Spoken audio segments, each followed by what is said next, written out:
허락하신 하나님 말씀은 창세기 1장 26절에서 28절입니다. 창세기 1장 26절에서 28절입니다. 네, 짧으니까요. 같이 봉독하시겠습니다. 26절 시작.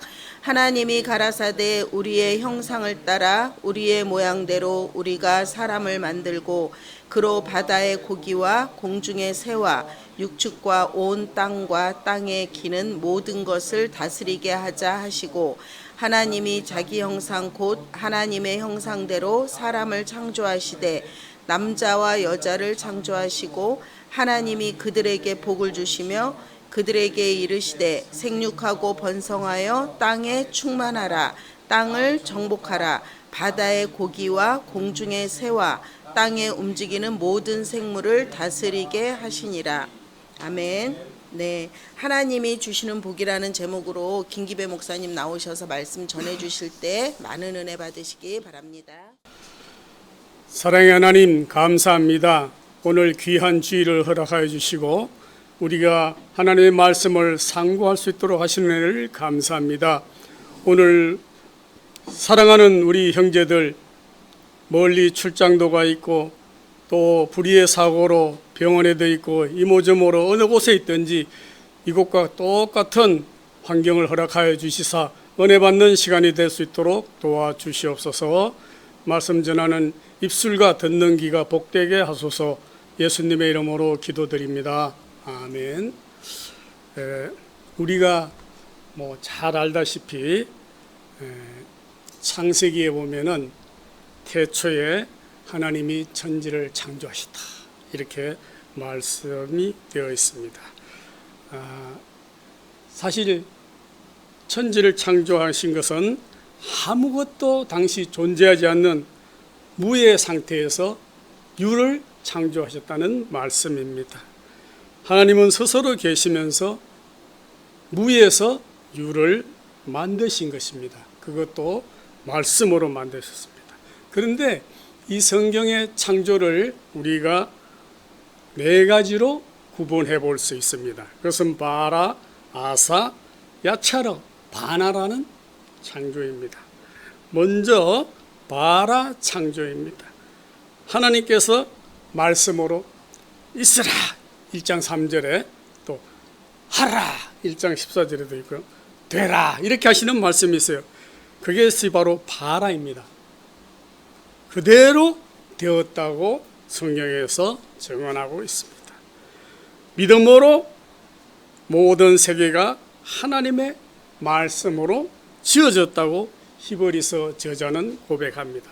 히브리서 11장 13절에서 말하고 있습니다. 그 다음에 바라 다음엔 아사 창조가 있습니다. 아사라는 것은 이미 존재한 환경 속에서 어떤 개조를 한 것을 말합니다. 자, 어떤 게 있을까요? 바로 하나님이 창조한 흙으로 우리 모양대로 우리가 사람을 만들고 이것이 바로 아사 창조입니다. 창세기 1장 26절 말씀입니다. 그 다음에 또 창조가 있습니다. 바로 야차르라고 하기도 하고 야사르라고 하는 모방의 창조를 뜻합니다. 자, 여기서 보면은 창세기 2장 7절에 여호와 하나님이 사람을 하나님의 형상대로 지으시고 이게 바로 야차르입니다. 생기를 그 코에 불어넣으니 사람이 된지라. 그 다음에 이제 마지막으로 바나 창조가 있습니다. 이것은 재료를 이용해서 성을 쌓아가듯이 만드는 창조인데 하나님께서 아담의 갈빗대를 이용하여 화를 만들다. 이것이 바로 바나 창조입니다. 창세기 2장 22절의 말씀입니다. 하나님은 모든 것을 다 만든 후에 마지막에 사람을 창조하셨습니다. 여러분, 사람에게는 특별한 관심과 배려입니다. 왜냐하면 이미 모든 것을 다 거쳐놓고 만드셨기 때문에 사람은 그 하나님이 창조하신 피조물을 가지고 즐기기만 하면 되는 축복을 주신 것입니다. 그러기 위해서 하나님께서는 인간 아담을 창조하시고 엄청난 축복의 말씀을 하셨습니다. 그것이 바로 오늘 우리가 봉독하신 말씀입니다. 하나님이 그들에게 복을 주시며 하나님이 그들에게 이르시되 생육하여 번성하여 땅에 충만하라. 땅을 정복하라. 바다의 물고기와 하늘의 새와 움직이는 모든 생물 하나님의 피조물을 다스리라고 말씀을 해 주셨습니다. 신학자들은 이 말씀을 축복의 대헌장이다 이렇게 얘기를 합니다. 헌장의 사전적인 용어는 어떠한 사실에 대하여 약속을 이행하기로 한 규범을 말합니다. 여러분, 이 말씀은 곧 생육하고 번성하고 충만하고 정복하고 다스리는 것은 바로 모든 복의 근원이 되는 말씀인 것입니다. 여러분, 생육하라는 말은 무엇입니까? 바로 우리도 창조하라는 말씀입니다. 우리도 우리의 자녀들을 생육하고 다시 우리의 믿음의 후손들을 생육해야 된다는 것입니다. 그 다음에 번성하라는 무엇입니까? 그야 말 그대로 확장입니다. 우리도 믿음의 자녀들 우리가 확장을 해야 되겠습니다. 충만하라는 것은 무엇입니까? 바로 정점을 찍으라는 말씀입니다. 정복하라는 이기는 사람이 되라는 말씀입니다. 여러분, 그리하여 다스리라고 합니다. 하늘의 것들, 즉 새와 공중의 것들과 그 다음에 이러한 근세에 있는 사탄까지도 다스리라는 얘기입니다. 물고기, 바로 그것은 바다의 것들, 물건을 얘기할 수도 있습니다. 짐승입니다. 땅에 움직이는 모든 생물, 모든 또 타락한 인간들 내지는 구원받을 인간들, 모든 것을 우리 그리스도인들은 다스릴 수 있어야 됩니다. 여러분, 시편 1장 1절에서 2절에 복 있는 사람은 악인의 꾀를 쫓지 않으며 죄인의 길에 서지 아니하며 오만한 자리에 앉지 아니하고 오직 여호와의 말씀을 즐거워하며 그 율법을 주야로 묵상하는 자로다 라고 했습니다. 얼마 전 김영배 목사님이 설교를 했습니다. 우리는 흔히 복이라 하면은 그냥 잘되고 흥하고 부자되고 이게 복인 줄 알아. 그러나 기독교의 복은 그게 아니다 라고 한 말씀을 여러분들이 기억하실 것입니다. 그렇습니다. 우리 기독교에 말씀하는 복은 차원이 틀려요. 다른 사람은 잘 먹고 잘 사고가 복이지만 우리는 악인의 꾀를 쫓지 않는 것, 죄인의 길에 서지 않는 것, 오만한 자리에 하지 않는 것, 여호와의 말씀을 즐겨하고 묵상하는 사람이 바로 복 있는 자라는 거죠. 그런 사람들은 반드시 시냇가에 심은 나무가 시절을 쫓아 가시를 맺으며 그 잎사귀가 무성한 같으니 그 형사가 다 형통하니로다. 우리가 잘 먹고 잘 사는 복을 받아도 되는 게 아니라 의를 쫓고 하나님 말씀을 따르고 하면은 복 있는 자리에 서면은 형통한 길은 따라온다는 얘기죠. 그러니까 우리는 흔히 순서를 잘못 알고 있는 거예요. 아, 예수 믿고 복 받았어. 그거는 일반 사람들이 하는 그러한 기복신앙. 우리의 복의 개념이 틀리는 거죠. 자, 하나님께서는 아브라함에게 이르되 너는 너의 본토 친척 아비 집을 떠나 내가 내게 지시한 땅으로 가라고 얘기했습니다. 그것은 바로 그 가나안 땅을 향해서 가는 여정의 시작인 겁니다. 그러면은 내가 너로 말미암아 큰 민족을 이루고 내게 복을 주어 이름을 창대케 하리니 너는 복의 근원이 될지니라. 여러분, 그러한 아브라함의 말씀은 지금에 와서 한번 돌이켜 보십시오.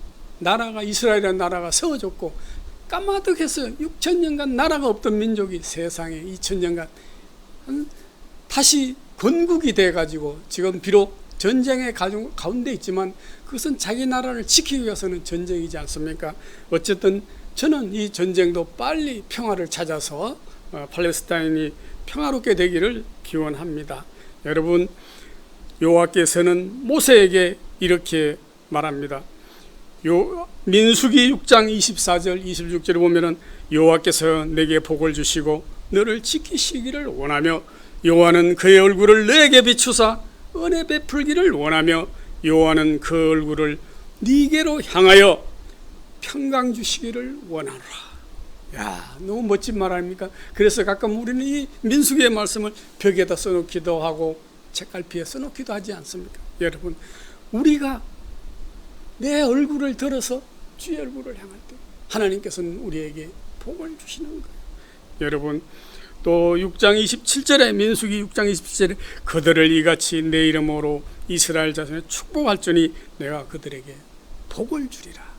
성경에 보면은 이 복을 주리라 복에 관한 말씀이 굉장히 많이 나옵니다. 여러분, 또 마지막 때 이 예언의 말씀을 듣고 읽는 자와 듣는 자들 가운데 기록한 것을 지키는 자들이 복이 있나니 때가 가까우니라. 계시록에 있는 말씀입니다. 1장 3절. 여러분, 그 외에도 복에 관련된 말씀은 오늘 종일해도 못할 정도로 많이 기록되어 있습니다. 몇 가지 아십니까 혹시? 우리 목사님 몇 개인지 모르시죠? 저도 이거 설교 준비를 하면서 처음 알았어요. 2500가지. 성경에 2500번이나 이 복에 대한, 그야말로 복의 말씀이에요. 성경 말씀. 여러분 그 아담과 하와의 범죄로 말미암아 에덴 동산에서 복을 누리라고 한 에덴 동산에서 바로 덤풀과 엉겅퀴가 시작됩니다. 그것은 바로 아담과 하와가 에덴 동산의 언약을 지키지 않고 범죄함으로 말미암아 복을 상실했던 것입니다. 인간에게 오는 모든 고통의 원인이 시작된 것이 바로 놀랍게도 역설적이게도 하나님이 우리에게 복을 준 에덴 동산에서부터 시작이 되었다는 걸 알 수가 있습니다. 놀라운 것은 죄는 아담과 하와가 지었는데 땅까지도 저주를 받게 되었던 것입니다. 여러분, 너무나 잘 아는 말씀, 창세기에 보면 3장 16절에 여자에게 이르시되 네가 잉태하는 해산의 고통을 크게 더하리니 네가 수고하여 자식을 낳을 것이며 너는 남편을 사모하고 남편은 너를 다스릴 것이라고 얘기를 했고요.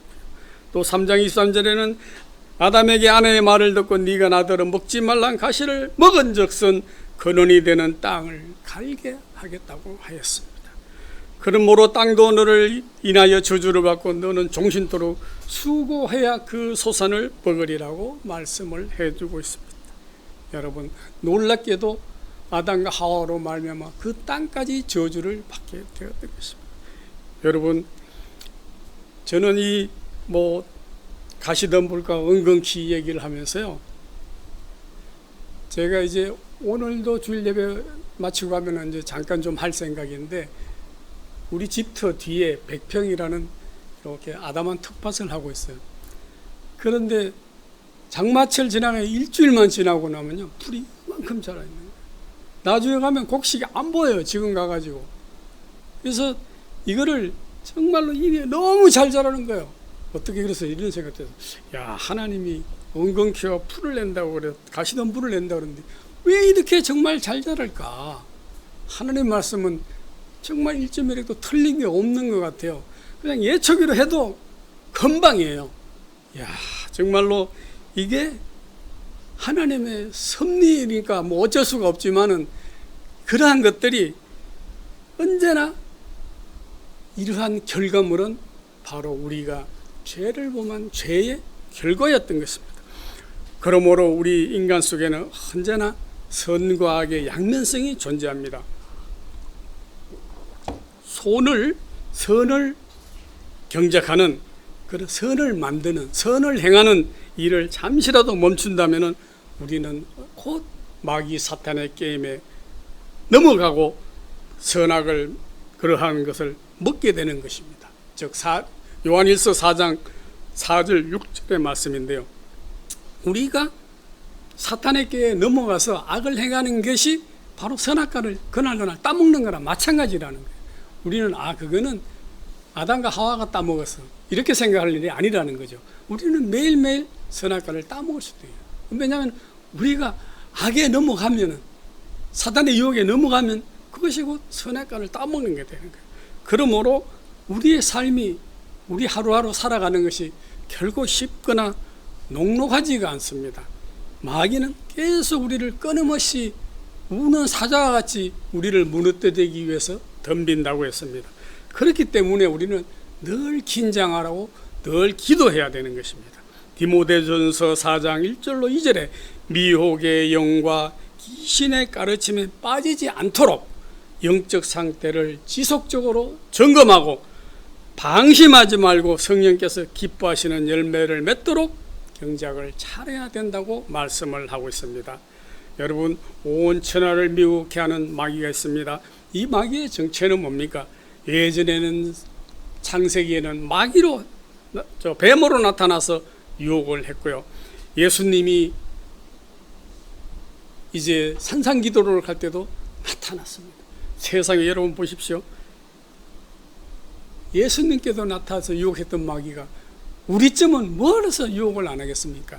우리는 정말 돌아보면은 그러한 것들이 한없이 많은 거예요. 여러분, 우리가 마귀를 혹시 뭐 다른 거라고 생각하지 마십시오. 물질의 마귀가 있어요. 물질이라는 것은 우리를 힘들게 하는 게 있는 거예요. 그 다음에 어떠한 사람을 위해서 또 우리를 넘어뜨리려고 공격을 하는 거예요. 또 어떤 기회를, 어떤 순간을 이용해서 항상 넘어뜨리려고 하는 겁니다. 여러분, 성경에 보면은 신학자들은 아담부터 노아의 시대까지를 약 한 1000년으로 보고 있습니다. 거기 보면은 창세기 6장 2절에 보면 하나님의 아들들이 사람의 딸들의 아름다움을 보고 아내를 삼은지라 이렇게 얘기 나와요. 그래서 또 창세기 5장 3절에서 32절에 보면은 하나님의 아들들은 셋의 후손이요 사람의 딸들은 가인의 후손이라고도 얘기를 하고 있습니다. 그러나 지금에 와서 보면은 하나님의 아들들은 믿지 않는 세상의 딸들이라고, 하나님의 아들들과 세상의 딸들은 믿지 않는 사람과 믿는 사람의 구분의 것을 얘기할 수가 있습니다. 여러분, 믿는 자와 함께 하면은 우리가 더욱더 좋은 믿음의 결실을 얻을 수 있지만 믿지 않는 자와 멍에를 함께 맺는다면 우리가 늘 유혹에 빠지기가 쉬울 수도 있습니다. 그래서 우리는 늘 주님 앞에 가능하면 우리의 자녀들의 혼사도 이왕이면 물론 전도를 하면 됩니다. 전도를 하면 되지만 이왕이면 미혹한 유혹에 빠지지 않도록 하기 위해서는 우리는 자녀들의 혼사도 가능하면 믿는 사람끼리 하는 게, 하나님의 자녀들과 하는 게 좋다고 생각을 합니다. 자, 그래서 이 노아의 시대를 보면은 이 노아의 홍수를 기점으로 해서 갈라지는 게 있어요. 노아의 홍수 이전에는 정말 사람이 오래 살았어요. 아담은 930세, 에녹은 365세, 라멕은 무려 777세, 무드셀라는 조금만 살았으면 1000년을 살 뻔했어요. 969세. 노아가 950세. 근데 이 노아 홍수가 나서는 수명이 달라져요. 아브라함이 몇 살까지 살았을까요? 175세. 이삭은 180세. 야곱 147세. 요셉 110세. 막 점점 수명이 줄어들어요. 여러분, 모세가 얼마? 120세. 그죠? 요새 현대의학에서 보통 인간의 수명 가장 많이 살 경우는 요새는 120세 넘은 사람 한두 사람 있긴 있지만은 120세래요. 그게 왜 그러냐면 이 뇌의 수명. 다른 거는 뭐 이렇게 갈아 끼면서 살 수 있지만 뇌는 갈아 낄 수 없잖아요. 120세가 아마 이때부터 거의 가까워진 것 같아요. 자, 그런데 이처럼 이 노아 시대를 기준으로 굉장히 달라지는 이유가 있어요. 여러분, 노아는 당시에 하나님의 큰 은혜, 즉 노아는 복을 받은 사람. 노아는 아버지가 라멕이요 할아버지가 무드셀라인데 아까 많이 산 하나님 앞에 창세기 6장 9절에 노아는 하나님 앞에 의인이요 당세의 완전한 자라고 했어요. 그게 또 이제 창세기 1장 28절 또 9장 1장 12절에 보면은 하나님이 노아와 그 아들에게 복을 주시며 그들에게 이르시되 생육하고 번성하여 땅에 충만하라. 어디서 많이 들은 것 같지 않아요? 창세기사에서 말씀을 노아한테 하는 거예요. 땅의 모든 짐승과 공중의 모든 새와 땅에 기는 것과 바다의 모든 고기가 너희를 두려워하며 너희를 무서워하리니 이들을 너희 손에 붙였음이라. 창세기 9장 1절 2절에 앞에 1장에서 하던 말씀을 노아에게 다시 그대로 하는 거예요. 이걸로 미루어 봐서 노아는 창세기의 복을, 하나님의 복을 그대로 받은 사람이에요. 그래서 아들도 세요. 그죠? 며느리들과. 자, 그래서 이 다시 에덴 동산의 복을 노아에게 주신 것입니다. 여러분, 노아는 도대체 어떻게 했길래 방주에서 나와서 창세기에 이뤘던 축복을 다시 약속을 받았을까요? 여러분들도 오늘 이 시간 같이 생각하면서 이러한 노아에게 다시 주신 복을 받는 기회가 되기를 축복합니다. 여러분, 하나님께서 노아에게는 가장 큰 위대한 명령, 방주를 지으라고 명령을 했습니다. 창세기 6장 7절에 내가 창조한 사람을 내가 지면에서 쓸어버리되 사람으로부터 가축과 기는 것과 공중의 새까지 그리하니 이는 내가 그것들을 지었음을 한탄함이라. 야, 무섭습니다. 하나님께서는 다시 내가 창조한 것을 썰어버리겠다 했어요. 그것은 뭐냐면 내가 한탄함이라. 그래서 후회한다고는 안 했는데 한탄함이라 그랬어요. 자, 그래서 너는 고페르 나무로 너를 위하여 방주를 만들되 그 안에 칸들을 만들고 역청을 그 안팎으로 칠하라고 구체적으로 방주 만드는 모습을 여기 가르쳐주고 있습니다. 여러분, 방주의 설계를 모든 것을 하나님이 해 주셨습니다. 여러분, 어떻게 보면은 노아의 방주의 이것은 하나님의 제2의 창조, 아담과 이브를 만들고 인간을 만들고 에덴 동산을 만들어서 복 주신 것을 한탄하신다고 그랬어요. 그래서 아예 싹 썰어버리고 다시 노아 너를 통해서 한다고 그랬어요. 자, 그래서 노아는 하나님이 말씀하신 설계대로 평생 방주를 지었습니다. 여러분, 생각을 해보십시오. 아라랏 저기 그 산 위에서 동력도 없는, 당신은 동력이 없잖아요. 그냥 통나무 배를 만드는 거예요. 가족과 함께. 밑에 사람들이 거기 보면은 먹고 마시고 취하고 지금 어쩌면 지금 세상과 거의 비슷한 삶을 그때 사람들이 살고 있어요. 노아를 바보 취급, 병신 취급을 했죠. 그러나 어떻게 했습니까? 노아가 600세 되던 해 2월 17일에 큰 기쁨의 생들 터지며 하늘의 창들이 열려 40주야를 비가 쏟아졌다고 창세기 7장 11절 12절에 말씀하고 있습니다. 노아의 네 가족 8명 노아 부부와 셈 부부, 함 부부, 야벳 부부는 방주를 타고서 여러분 안전하게 대피를 할 수가 있었습니다. 그때 그 비로 말미암아 홍수와 창수로 말미암아 육지에 있어 코로 생물의 기식을 호흡하는 것들은 다 죽었더라. 창세기 7장 20일 코로 호흡을 하는 것들은 다 죽어야 말았습니다. 물이 150일 동안 땅에 고여 있어 40주야로 내린 땅이 150일 동안 잠겨 있었어요. 거기서 살아날 사람이 얼마나 있겠어요? 없지요. 당연히 방주에 있는 8식구 외에는 살 수가 없었습니다. 여러분, 그리고 물이 점점 빠져서 그달 7월 11일에 방주가 아라랏산에 머물렀다고 했습니다. 이 아라랏산은 지금도 터키에 있거든요. 산인데 사람들이 방주 흔적 찾으러 다닌다고 맨날 등산하고 그런데요, 아직까지 제대로 찾았다 소리를 못 들었어요. 뭐 간혹 뭐 이성에서 이상한 게 있다 하고 하는 그런 게 있는데 소문일 뿐이고요. 어쨌든 그 터키에 있는 아라랏산에 도착했습니다.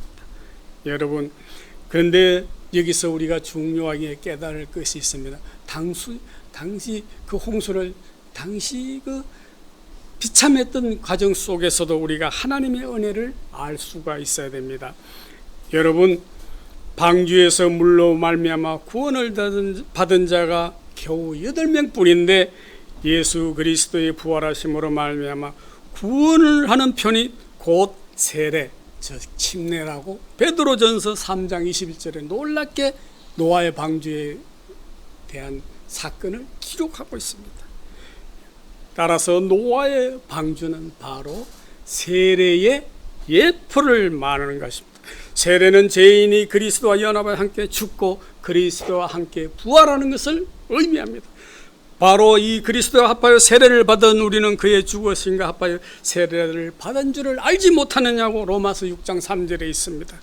그러므로 우리가 그의 죽으심과 합하여 세례를 받음으로 그와 함께 장사되었으니 그리스도를 죽은 자 가운데서 살리신 것 같이 우리로 또한 새 생명 가운데 해강함이라고 로마서 6장 4절에 말씀되어 있습니다.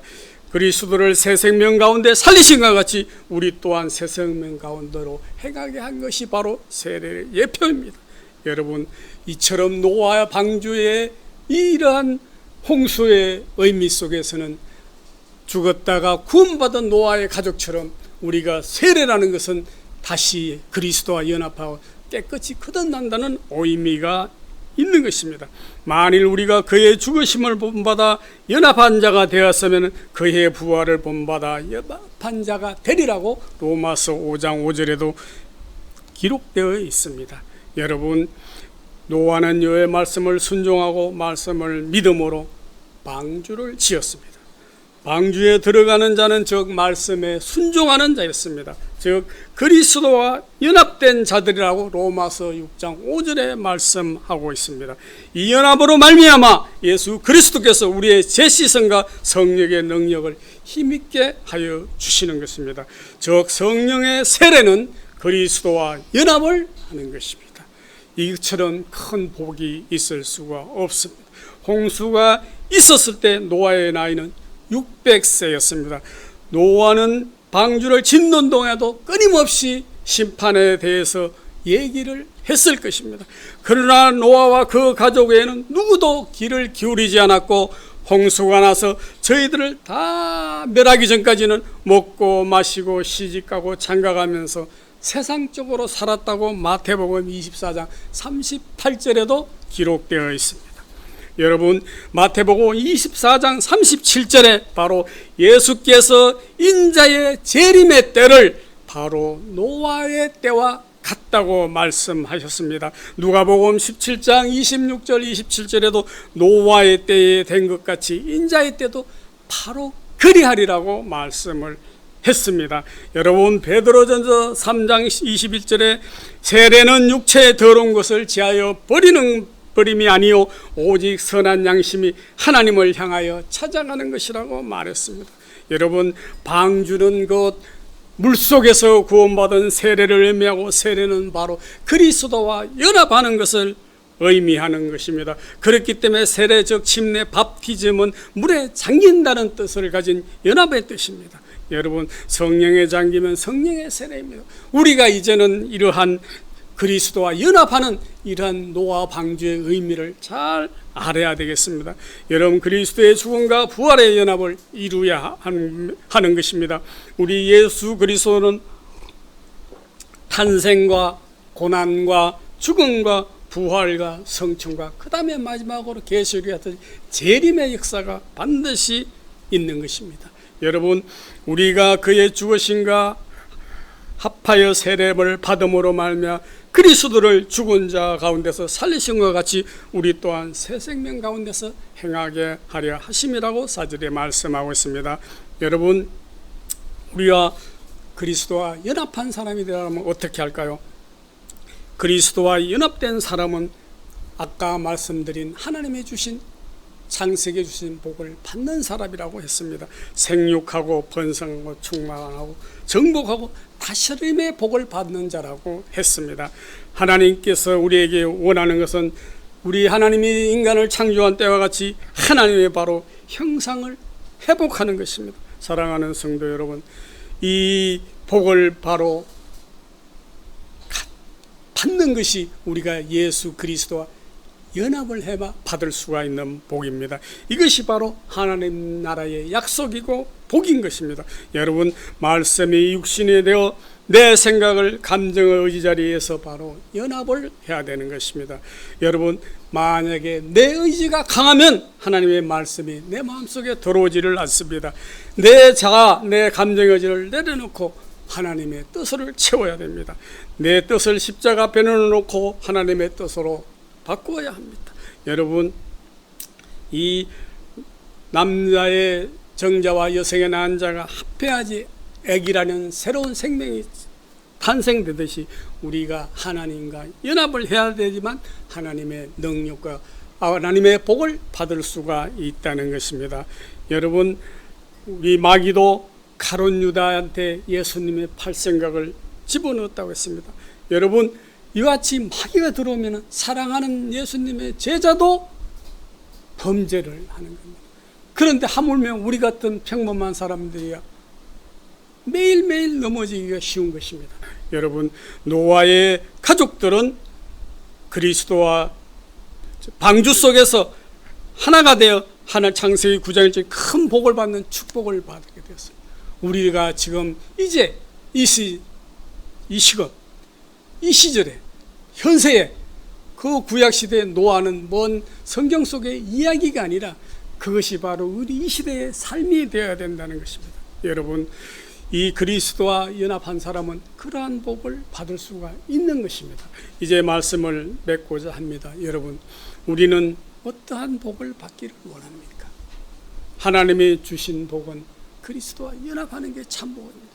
노아처럼 당장 눈에 보이지 않더라도 노아는 먼 훗날 일어날 수 있는 홍수를 믿음의 눈으로 바라보았습니다. 그리고 불평불만 없이 하나님의 말씀대로 따랐습니다. 그 결과 하나님은 다시 생육하고 번성하는 창세기 1장의 축복을 그대로 받는 노아의 삶이었습니다.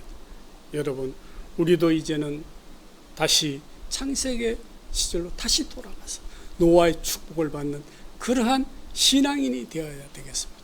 우리는 늘 넘어집니다. 하나님을 같이 연합하지 않으면 넘어질 수밖에 없습니다.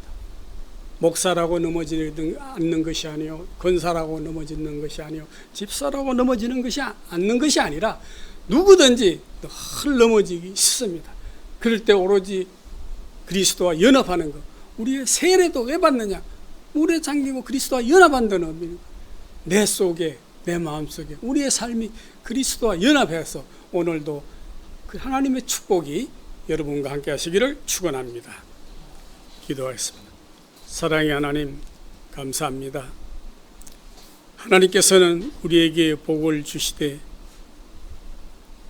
그러한 귀한 복을 약속했지만은 우리가 늘 그것을 준비하지 못하고 살 수 있는 것을 봅니다. 우리가 늘 그리스도와 연합하는 삶을 살 수 있어서 노아가 받은 복을 우리가 이 시간 받을 수 있는 귀한 믿음을 허락하여 주시옵소서. 예수님의 이름으로 기도드립니다.